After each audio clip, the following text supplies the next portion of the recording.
Welcome back to the deep dive. We sort through stacks of sources to really get you up to speed on the important stuff. That's the goal. Today, we're diving into something. Well, it might just change how you think about intelligence itself, both ours and the artificial kind. Oh, yeah. Yeah. What if the whole journey to understanding intelligence, maybe even building it, didn't start in some high-tech lab? Okay. Where then? What if it started on, say, a chessboard? Or even, an old arcade game screen? Ah, I see where you're going. Games. Exactly. It's kind of surprising how early AI researchers saw this perfect little model of intelligence in just, well, playing games. It really is foundational, isn't it? Games gave them this controlled environment, a mini world, to tackle these huge questions about AI. So that's what we're doing today, a deep dive into why games were such a crucial testbed. We'll trace it all the way from the very first chess programs Those early attempts, through machines mastering checkers and all the way up to the ones that cracked Go. which was considered impossible for a long time. Right. So our mission today, we're going to unpack how these pioneers used concepts like mini-max search We'll definitely break that down. and heuristics, those clever shortcuts, and just plain strategic thinking, all to try and mimic human intelligence. And they had very limited computers back then, remember? Absolutely. We'll look at the wins, the early achievements, but also, be honest about the limitations, the things they couldn't quite crack back then. For sure. It wasn't all smooth sailing. And then we'll connect it all forward. How did that early work lead to Deep Blue beating Kasparov, to AlphaGo, to the reinforcement learning we see everywhere now? It's a direct line, really. Foundational work. Get ready for some aha moments, because these simple games, they paved the way for some seriously advanced AI. Let's dive in. Let's do it. Okay, so first things first. Why games? It seems almost simple compared to, say, understanding language or navigating the real world. Why focus there? That's a really good question. And the key idea, the thing that made games so attractive, was that they offered a defined microcosm. A defined microcosm. Explain that. Well, think about the real world. It's messy, unpredictable, infinite variables, right? Trying to model intelligence there from scratch, it's overwhelming. Yeah, where would you even start? Exactly. But games, they're self-contained. They have clear, unambiguous rules. They have specific objectives. Win the game, get the high score, whatever. Okay, so it's structured. Perfectly structured, and you get quantifiable progress. You know if a move was good or bad. You know if you're closer to winning. Uh-huh. And crucially, you get immediate feedback. Make a move, the board changes. The opponent responds. Instant consequence. This clean, rule-bound environment. It let researchers isolate the core problems of intelligence planning, learning, decision-making without all the noise of the real world. So it stripped away the complexity to focus on the core cognitive stuff. Precisely. It's like a perfect little laboratory for intelligence. And it sounds like this focus wasn't just about convenience. There was some serious ambition behind it right from the start. Oh, absolutely. You have to go back to the summer of '56. The Dartmouth College workshop. The legendary workshop. Right. Yeah. You had figures like John McCarthy, Marvin Minsky, Claude Shannon, Giants of the Field, and their optimism, it was, frankly, kind of staggering. How so? They genuinely proposed that a 2-month, 10-person study could make significant breakthroughs. They aimed for machines that could use language, form concepts, solve problems usually reserved for humans. Wow. In 2 months? Yeah, and even improve themselves. Their proposal explicitly mentioned game playing, especially chess, as a key example of these complex problems they thought they could tackle. The confidence was just immense. That's incredible optimism. It suggests they saw games as more than just, a technical challenge. It was symbolic. Totally. They saw success in games as a vital stepping stone, Yeah. a proof of concept for the bigger dream. Artificial general intelligence, or AGI. AGI, the idea of machines being as smart as humans across the board. Exactly. Back then and for a long time after, AGI was often dismissed, as crazy talk, pure science fiction. But by showing that machines could actually exhibit strategic thinking, planning, learning, even in the limited context of a game, these early projects started to shift that perception. They made AGI feel less like fantasy and more like a real, achievable scientific goal. It forced people to take the idea of machine intelligence seriously. Okay, so from those huge ambitions at Dartmouth, let's get into the nuts and bolts, some of the first actual attempts. Our sources point to something called the perceptron from 1958. Ah, the perceptron. Yes, Frank Rosenblatt's creation. This was really one of the first concrete attempts to build an AI that could learn. And it was inspired by the brain, right? That's right. Inspired by biological neurons, the basic idea was it could learn to classify patterns. It would take inputs. Each input had a weight, sort of like its importance. And if the weighted sum crossed a threshold, it fired. Okay, simple enough, but how did it learn? That was the clever part. It had a learning rule. If it made a mistake, if it misclassified something, it would adjust those weights. It would tweak them, nudging them, so it was more likely to get it right next time. It learned by trial and error, essentially. A very early form of machine learning then. Simple, but what was its lasting impact? Did it, change things? Its significance was huge, even Yeah. with its simplicity. It was the first real demonstration that a machine could learn from data without being explicitly programmed for every single outcome. That was revolutionary. I can imagine. It sparked a ton of excitement and really laid the groundwork for later research into neural networks, Yeah. leading eventually to the deep learning we have today. It proved the idea of a connectionist approach was viable. But you mentioned simplicity. It obviously had limitations, right? What were the big criticisms? Yet the initial hype cooled down a bit. For one, the theory behind it wasn't fully fleshed out. People didn't always understand why it worked or failed. It also didn't generalize well. It could learn the specific patterns it was trained on, but struggled with new, slightly different ones. Okay. But the killer limitation, the one Minsky and Papers famously highlighted in their book Perceptrons, Yeah. was that a single perceptron couldn't solve problems that weren't linearly separable. Linearly separable. What does that mean in plain English? Basically, it could only draw a straight line to separate different categories of data.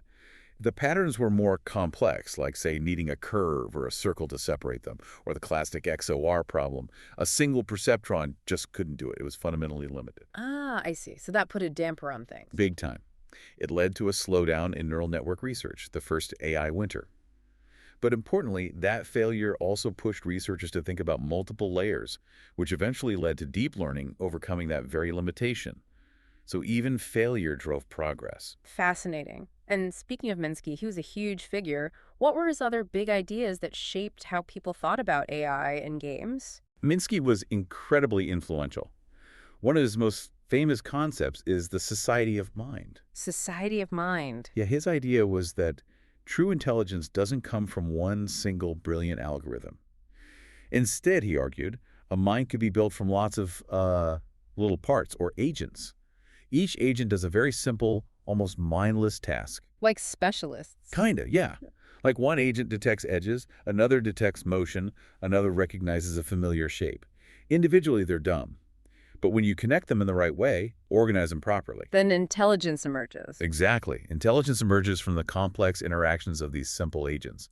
It's a very modular view, and it was super influential for thinking about how to build complex AI systems, including breaking down game strategies into smaller, manageable parts. That's a really cool way to think about it, almost biological. How did that connect to his work on formal systems? Formal systems. That's absolutely key to understanding how computers approach games.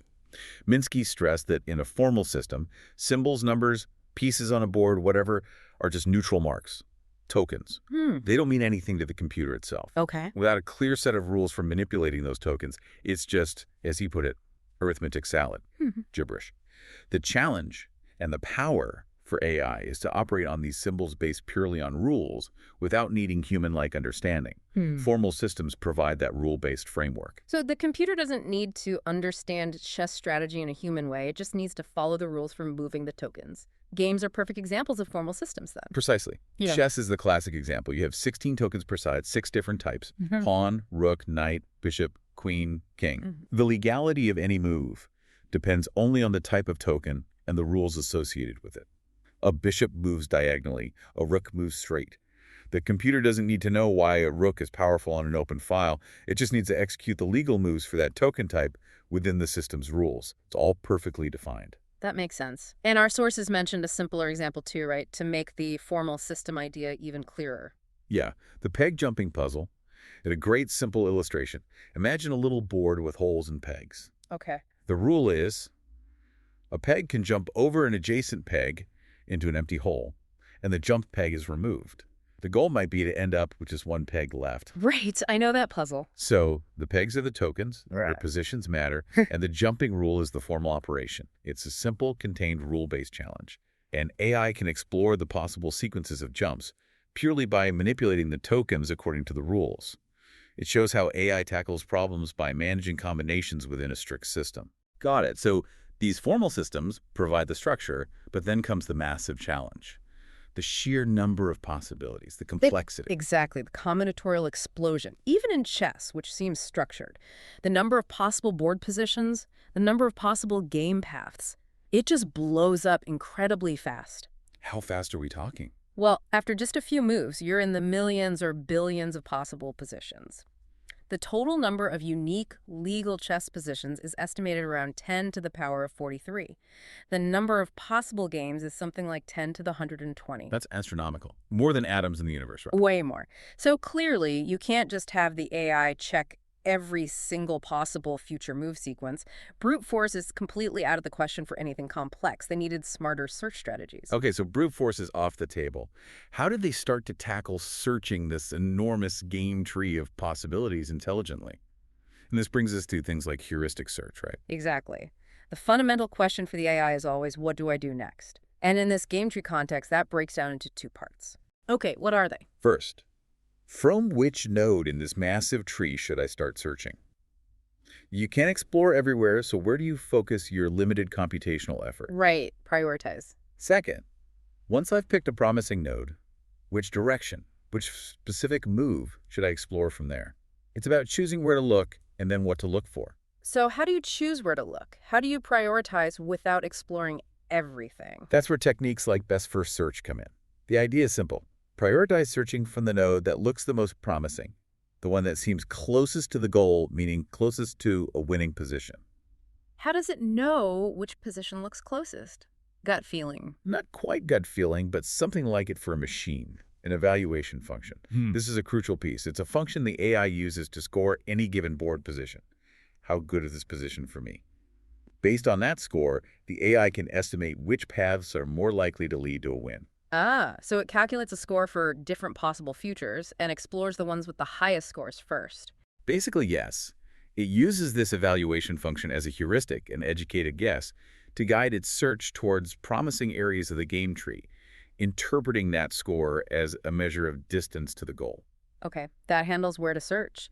But then, once you're exploring a path, how do you decide the specific move? You mentioned means-ends analysis and the general problem solver. Right. Means-ends analysis is all about that second question, what direction to take. It's a very human-like way of problem solving. It works by identifying the differences between the current situation, the current board state, Yeah.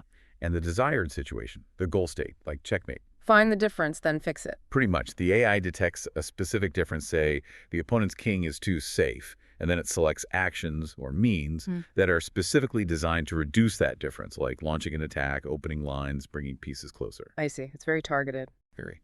And the General Problem Solver, or GPS, developed by Newell, Simon, and Shaw, was a landmark AI program designed around this very principle.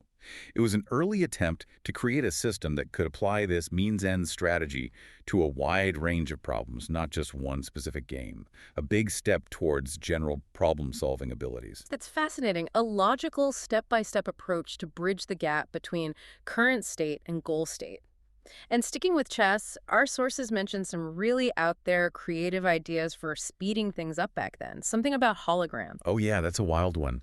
Given the severe limits on computing power, researchers were exploring all sorts of avenues. One idea was using optical holograms as a kind of plausible move generator. Holograms? How would that even work? The concept was to store patterns holographically. Each hologram would link a common chess pattern, like a specific pawn structure or piece setup, with a known good or dangerous move typically associated with that pattern based on human expert knowledge. So like a visual pattern matching shortcut. See a pattern, instantly recall a good move associated with it. Exactly. The hope was that by recognizing these board substructures almost instantaneously using holographic pattern matching, the AI could quickly generate a small list of promising moves to investigate further, instead of calculating every legal move. Wow. Did it ever actually work? Not really in a practical system. The technology wasn't quite there, but it shows the ingenuity. They were trying to find ways to inject pattern recognition and strategic knowledge directly into the process to bypass the bottleneck of slow computation. It really foreshadowed modern techniques in a way. Incredible. So many of these core ideas, formal systems, search, heuristics, pattern recognition, laid the groundwork. Which brings us towards more modern concepts, like the Go hypothesis. Right. The Go hypothesis is interesting because it was kind of implicitly understood long before AlphaGo stunned everyone. It's a very simple-sounding starting point for tackling a hugely complex game like Go. What is it, simply put? It basically says the first most fundamental step for an AI playing Go is this. Take a board position and a potential move as input, and just decide if that move is legal according to the rules. That sounds really basic. Is that it? That's the starting point. But in a game like Go, with its massive board and complex rules about capturing stones and life and death, even just determining legality efficiently is a non-trivial computational task. By formalizing this basic legality check, it creates a solid foundation. All the complex stuff, strategy, evaluation, pattern recognition, gets built on top of that fundamental ability to just know what moves are allowed. It anchors the AI's interaction with the game. Okay, so establishing the ground rules first, but AI didn't just tackle single-player puzzles or two-player zero-sum games. Game theory became important too, right? Like the iterated prisoner's dilemma. Absolutely. The iterated prisoner's dilemma, IPD, is a classic for a reason. It shifts the focus from pure optimization against a fixed system to interaction between agents over time. Remind us quickly the prisoner's dilemma. Two suspects, interrogated separately, cooperate, stay silent, or defect, betray. If both cooperate, small sentence. If one defects, they go free, the other gets a long sentence. If both defect, they both get medium sentences. The dilemma is, rationally, defecting is always better for the individual, but if both defect, they're worse off than if they both cooperated. Right. And iterative means they play it again and again. Exactly. Played repeatedly, maybe for an unknown number of rounds. This changes everything. Now, there's a chance for strategies like cooperation, trust, retaliation, forgiveness to emerge. Your move this round affects future rounds. So AI could explore different strategies. Oh, yeah. You can program AIs with all sorts of strategies. Always defect, always cooperate. The famous tit for tat, start by cooperating, then just copy whatever the opponent did last round. It turns out tit for tat is surprisingly effective. The IPD became this amazing sandbox for studying how cooperation could evolve, even among self-interested agents. And how does this game theory stuff connect to the real world of AI development today? Our sources mentioned racing dynamics. It's highly relevant. Think about the competitive landscape. Now companies racing to build the best AI. Nations potentially competing on AI for military advantage. The IPD provides a stark model for these racing dynamics. How so? Well, imagine two AI companies. Each wants to release their product first. They could cooperate on safety standards, share research on risks, or they could defect, cut corners on safety, rush development, keep secrets hoping to gain an edge. Individually, defecting might seem rational. If we don't rush, our competitor will, and we'll lose. Yeah. But if everyone defects, if everyone cuts corners on safety, the collective risk increases dramatically for everybody. We could end up with unsafe AI systems deployed too quickly. The same logic applies to military AI arms races. Exactly. Each nation might feel compelled to develop more autonomous weapons because they fear falling behind, even if everyone would be safer with more restraint, cooperation. The game theory highlights how individual rational choices in a competitive environment can lead to collectively bad, even dangerous outcomes. It really underscores the need for cooperation and shared norms in AI development. That's a sobering connection. Okay, so we've covered the foundations, the theories, the game theory. Let's jump forward to the revolution. Deep learning, and specifically DeepMind's work. Right, this is where things really took off in recent years. DeepMind burst onto the scene using reinforcement learning combined with deep neural networks in a really impressive way. They started with old video games, didn't they? Atari games. That's right. They built an AI system that learned to play a whole suite of classic Atari games directly from the pixel input, with only the score as feedback. No pre-programmed rules about how to play. Just learning by doing, essentially. Exactly. And one of the most famous examples was the game Breakout. Paddle at the bottom, bouncing a ball to break bricks at the top. I remember seeing videos of that. It was pretty mind-blowing. How fast did it learn? Astoundingly fast. Within about 2 hours of simulated play, which is not much, it had not only learned to play competently, but had discovered an expert-level strategy completely on its own. What was the strategy? It learned to tunnel the ball through the side bricks, sending it behind the brick wall where it would bounce around, clearing bricks rapidly without the paddle needing to do anything. It was incredibly efficient and something human players strive for. The fact it discovered this, that really caught people's attention, including Google's leadership. And this wasn't just about mastering Breakout, was it? It hinted at something bigger. Absolutely. DeepMind called it demonstrating general capabilities. It showed that these deep reinforcement learning methods could scale and learn complex tasks in diverse environments. It connected to the idea that improving core capabilities, like language models getting better at predicting the next word, also makes them better at seemingly unrelated things like answering questions or writing code. It suggested these techniques had broad applicability beyond just games. Which leads us inevitably to AlphaGo, 2016. Beating Lee Sedol. That felt like a watershed moment. It absolutely was. A landmark moment for AI, no question. Go, the ancient board game, was seen as the pinnacle of strategic complexity. Far harder for AI than chess because of the sheer number of possibilities and the reliance on human intuition. Lee Sedol was a legend, one of the greatest players ever. And AlphaGo didn't just win. It played in a way that baffled experts. You're talking about that move, right? Move 37 in game 2. Exactly. Move 37. It was played early in the game on the 5th line. Commentators were stunned. It looked wrong, unconventional. It seemed to violate centuries of human Go wisdom about how to play the opening. But it worked. It turned out to be brilliant. About 50 moves later, it became clear that this strange, unexpected move was instrumental in setting up AlphaGo's victory in that crucial game. It wasn't just calculating, it felt creative. A marriage of intuition and logic, as some described it. How did it achieve that? It wasn't just brute force, clearly. No, it was much more sophisticated. AlphaGo used deep learning, specifically 2 main neural networks. One was a policy network, trained on millions of human expert games, which learned to predict promising moves mimicking human intuition. Okay. The other was a value network, which evaluated board positions and predicted the likely winner from that position, providing deep strategic assessment. And it played itself. Millions and millions of times. That's the reinforcement learning part. It played against different versions of itself, constantly refining its strategies, discovering new ways to play that went beyond human knowledge. This combination, learning from human data and self-play, allowed it to develop that powerful, almost intuitive style. The impact was huge, wasn't it? News headlines, documentaries. Massive. It got global press coverage. There was that award-winning Netflix documentary. It really brought AI into the mainstream conversation, sparked debates about AI's potential, its future. It even became a sort of diplomatic tool, a showcase of technology, a truly defining moment. And underpinning AlphaGo was deep learning. Can we unpack that a bit more? What makes it deep? Sure. So deep learning refers to neural networks that have multiple layers, specifically multiple hidden layers between the input and the output. Unlike the single-layer perceptron. Right. Think of it like processing information in stages. The input comes in, say, pixels of a Go board. The first hidden layer might detect very basic features, like individual stones or simple shapes. The next layer combines those features to recognize slightly more complex patterns, like groups of stones or potential threats. Subsequent layers build on that, recognizing even more abstract strategic concepts, potential territories, connections between groups. The depth refers to having many of these layers, allowing the network to learn a hierarchy of features, from simple to very complex and abstract. And how does it learn what to do in those hidden layers? It's not told explicitly, right? No, that's the key.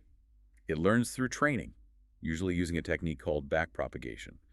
When the network makes a prediction, like suggesting a move, and gets feedback, was it a good move? Did it lead to a win? The error or reward signal is sent backward through the network. Yeah. And as it propagates back, the network adjusts the connections, the weights, between neurons in each layer, layer by layer. It figures out how each layer should transform its input to ultimately contribute to a better final output. It's this ability to automatically learn intricate, hierarchical representations from data that gives deep learning its power in complex domains like Go. Okay, that clarifies the deep part. So we've traced this amazing arc from early game concepts to AlphaGo. Let's step back now. What are the big achievements that came out of all this focus on games, and what are the challenges or shortcomings that still remain? The achievements are undeniable, and they ripple far beyond games. The techniques perfected in game-playing AI, especially deep learning, have fueled massive progress elsewhere. Take object recognition in images, for example. Right, you mentioned ImageNet earlier. Exactly. The ImageNet challenge saw error rates plummet from around 28% in 2010 down to better than human levels, below 5% by 2017. That revolution was driven almost entirely by deep learning methods refined, in part, through game research and similar challenges. And small accuracy gains can be huge in the real world. Absolutely transformative, especially when mistakes are costly. Going from 98% accuracy to 99.9% accuracy, say in medical diagnosis or detecting financial fraud, means you've reduced the error rate by a factor of 20. That's enormous. Wow. So AI developed through games and related fields truly has, as our sources say, tremendous potential to do good. It's augmenting what humans can do, speeding up science, improving healthcare. Real benefits. But it's not all positive. There are persistent problems. One big one is this black box issue, right? The inscrutability. Yes, that's a major, major challenge. Even when these deep learning systems work incredibly well, we often don't fully understand how or why. They can be inscrutable. We see the input, we see the output, but the reasoning process hidden in those millions of connections within the hidden layers, it's often opaque. Like a black box. Exactly. And this raises huge questions, especially when AI makes decisions that affect people's lives. The source had that powerful example. If an AI is used in sentencing, shouldn't defendants have the right to a better answer than, we trained the system on lots of data, and this is what it decided? How do you ensure accountability or contest a decision you can't understand? And that ties directly into ethical concerns, especially bias, doesn't it? It certainly does. If the system is a black box, it's harder to detect or correct biases it might have learned from the data it was trained on. Our sources mention things like recidivism prediction software. If the historical data reflects societal biases, maybe certain groups were arrested or convicted more often due to biased policing or historical factors, the AI can learn those statistical correlations. It might not be programmed to be racist or sexist, but it can inadvertently perpetuate those biases by finding links to race or sex in the data, leading to discriminatory outcomes. You risk creating these sexist, racist robo-judges. It's a massive challenge to ensure fairness when the systems learn from potentially flawed data and their reasoning is hard to inspect. So transparency and bias are huge issues. What about the way AI is perceived more generally, the hype factor? Yes, the AI hype vortex. That's definitely a real phenomenon. Great. There's been genuine, amazing progress, no doubt. But alongside that, there's a lot of misinformation, misunderstanding, and mythology. Where does it come from? It's a mix. Researchers might sometimes oversell their work to get funding. Companies definitely hype their products to get investment and customers. And the media loves a sensational story about super smart AI. It all feeds into this vortex where expectations can get way ahead of reality. It becomes really important to critically evaluate claims and distinguish the genuine progress from hype. Keep a level head, basically. Exactly. Okay, one last major challenge, maybe the deepest one, especially looking ahead to potentially super intelligent AI, goal alignment. This is the big one for AI safety research looking long-term. The fundamental question is, if we create AI that becomes vastly smarter than us, possibly through recursive self-improvement where it makes itself smarter and smarter, how do we guarantee, absolutely guarantee, that its goals will remain aligned with ours, with human values? What if its goals drift as it gets exponentially more intelligent in ways we didn't intend or can't even predict? The paperclip maximizer idea. That's the classic thought experiment, right? You tell an AI to maximize paperclip production, and a superintelligence, if not perfectly aligned, might decide the best way to do that is to convert all matter on Earth, including us, into paperclips. It fulfills the literal goal, but misses the implicit human values completely. How do you build AI that robustly understands and adopts complex human values and retains them even as its intelligence skyrockets? That's the core alignment problem, and it's incredibly difficult. Wow, so much to think about there. We've really covered a lot of ground today, from the very start, seeing games like chess and even peg jumping as these formal systems, These little microcosms. through the cleverness of heuristic search, means-ends analysis, trying to navigate that exploding complexity. Yep, dealing with a combinatorial explosion. And then into the modern era. Reinforcement learning mastering breakout, AlphaGo's intuitive logic conquering Go. Game changers, literally. You've really shown how games were this essential proving ground, letting researchers tackle huge problems in a controlled way, building the foundations for the AI we have now. It's been quite a journey, from simple rules to systems that exhibit startling creativity. So here's the final thought I want to leave our listeners with, building on everything we've discussed. If games were such an effective testbed for intelligence, and if AI can master them with this blend of logic and something that looks like intuition, even surprising human masters, what does that reflect back on us, on human intelligence? Are parts of our own thinking more like a complex strategic game than we realize? More algorithmic, maybe? That's a fascinating question. Where does the game-like calculation end and uniquely human insight begin? Right, and what, if anything, remains fundamentally beyond these game-playing machines, no matter how smart they get? So the next time you see someone playing chess or Go or even just a video game, maybe think about those incredible machines that learned alongside us. Think about the intelligence they model and the deep questions they force us to ask about our own minds. Perfect thought to end on.